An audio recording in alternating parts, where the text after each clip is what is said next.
There are many crises in the world, and of course they also affect football. In today's video, we take a look at football in Ukraine, how it has changed as a result of the war, how the league is currently running, and can fans even go to the stadium right now?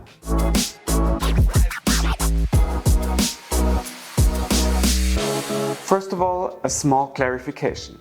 Of course, I have a clear opinion on the conflict in Ukraine, but this video is not about political statements or possible judgments.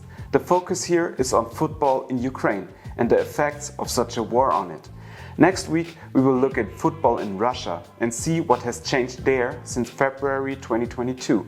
I don't want to neglect or ignore the suffering of the civilian population, but it is such a large field that it would go completely beyond the scope of this video, and there are experts in this field who can provide much more in-depth reports. But let's get started now, and let's jump back in time a little further than 2022 to the year 2014.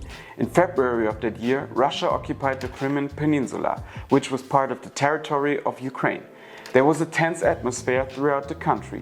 President Viktor Yanukovych had fled, and pro-European protesters, as well as opponents of a change of power, were demonstrating on the streets.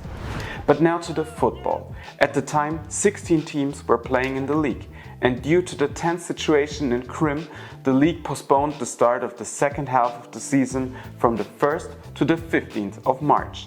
After all, two teams were from Crimea: Sevastopol and Tavriya Simferopol. These teams also took part in the league again from March on. 4 international teams were also still represented in the Europa League. However, only 3 were able to play their home games in Ukraine. Dnipropetrovsk played at home in Dnipro against Tottenham, Chornomorets Odessa in Odessa against Lyon, and Shakhtar Donetsk in Donetsk against Viktoria Pilsen. Dynamo Kiev, on the other hand, had to switch to Cyprus to play their home game against Valencia. This was the result of a UEFA decision. Incidentally, all 4 were eliminated in this round, the round of 32. Back in the league, Tavriya Simferopol was initially in chaos. The oligarch and financier Dmitry Firtash was arrested in Vienna and only released on high bail.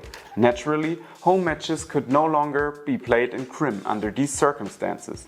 The club's ultras consisted largely of pro-Ukrainian members, many of whom fled Crimea after the annexation.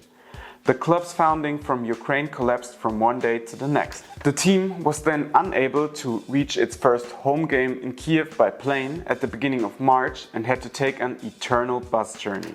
Sevastopol also played its home games in Kiev for the time being, and the consequences were of course similar. In April, the teams were then able to play their matches in Crimea again at short notice, but in front of very few spectators and with extensive military protection. However, the situation in the entire country escalated over the course of 2014, with conflicts also arising in the Donbas region with the big city Donetsk. Pro-Russian forces proclaiming independence from Ukraine and the security situation becoming a major problem for football.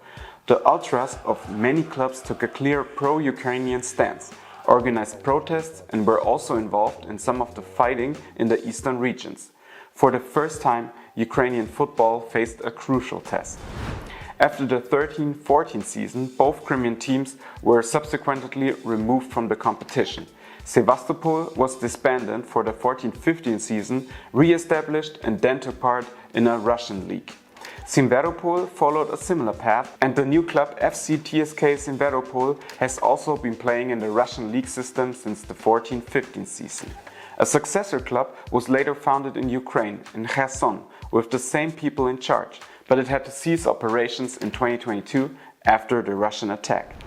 Let's take a look at Donetsk. Due to the war in the Donbas, as described before, the conflicts had spread there, and it was no longer possible to maintain match operations in the home city for the 14-15 season. The team played in Lviv, which naturally led to very low spectator numbers. While up to 40,000 people attended home matches in the previous season, there were now rarely more than 10,000. City rivals Olympic Donetsk played in Kiev, as did Metallurg Donetsk. The teams from Kharkiv, Mariupol and Lugansk also had to move away, meaning that from now on football was virtually only taking place in the country's major western cities. The club's international matches also took place in Kiev or Lviv. And the fans? Ultra groups from various clubs that were actually enemies joined forces, demonstrated in favor of Ukraine and wanted to support the country. At the time, that was clearly more important than football. Let's really jump a little further now. Just further escalation of the situation. Russia's invasion in February 2022.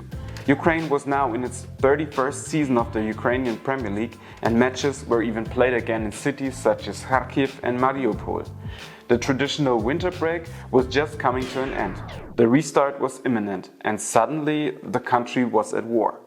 So instead of the first match on the 25th of February, there was now a much more important topic from the 24th of February on.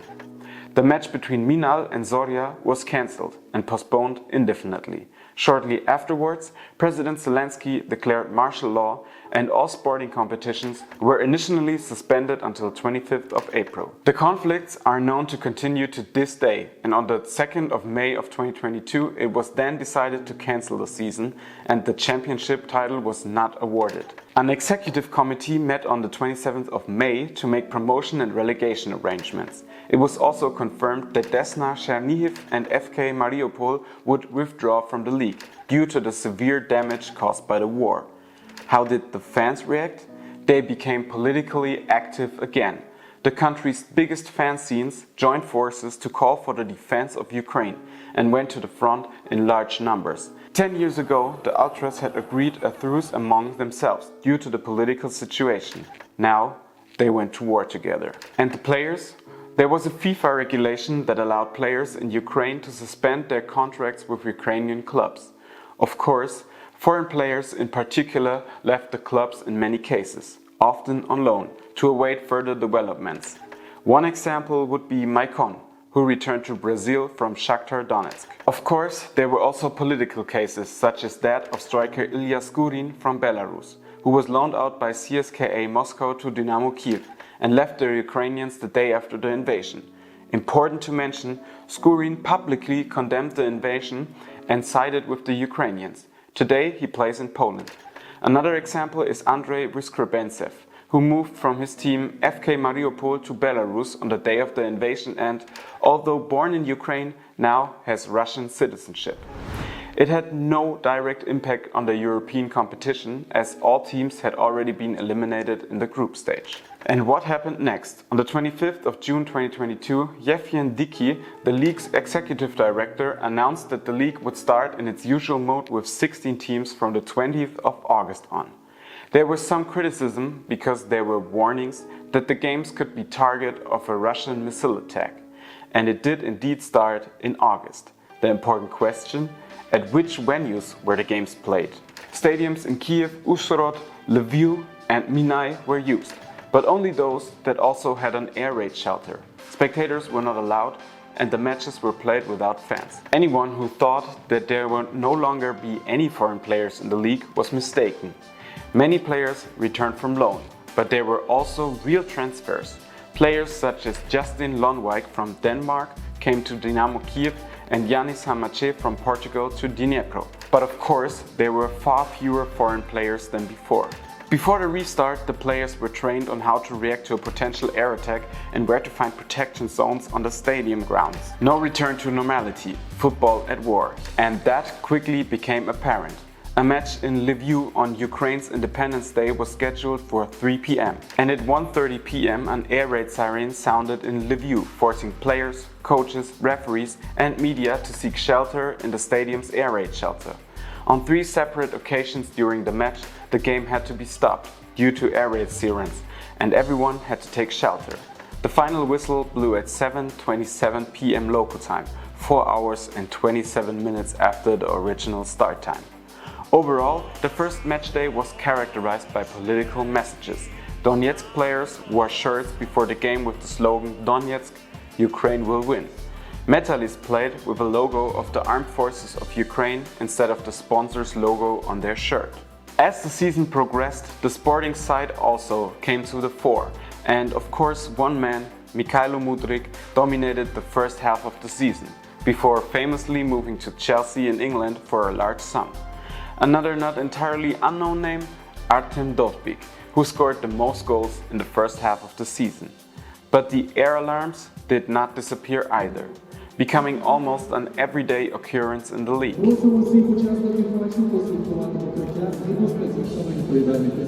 Under these circumstances, of course, no game in European competitions could take place. The Ukrainian teams therefore played their home games abroad in the Champions, Europa and Conference League. Dynamo Kiev in Krakow, Poland, Shakhtar Donetsk in Warsaw, also in Poland, and Dnipro in Košice, Slovakia. At the end of the season, Shakhtar were once again able to celebrate the championship to the extent that events in the country allowed. Nevertheless, the league was completed and all 30 match days were played. The 23-24 season continued to be played without spectators in cities in the western part of the country, and a look at the transfers shows that more foreign players were signed again. Shakhtar brought many young Brazilians to Ukraine in the usual manner, but the league also lost its next big star in Artem Dovbyk to Spain. Nevertheless, some players never returned to Ukraine after their loan spells in 2022. Some clubs also looked for new international venues. Shakhtar, for example, played its home games in the Champions League in Hamburg, Germany. Dnipro stayed in Slovakia. Zorya Luhansk played in Lublin, Poland, and Dynamo Kiev in Bucharest, Hungary. The year 2024 then brought the innovation of fans being allowed back into the stadium in the league. From the second half of the 23-24 season on, the stadiums were fuller again and supporters were able to cheer on the players from the stands. For safety reasons, numbers were still limited. In the end, I don't need to tell you who celebrated the championship.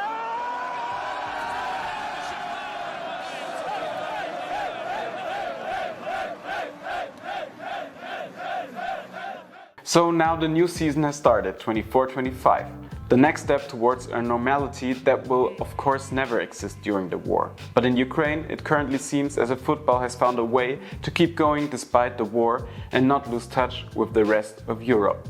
There are still special circumstances, and yet I'm pleased that football can continue to be played in Ukraine.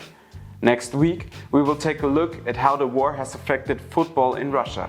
If you don't want to miss it, please subscribe to the channel. See you there.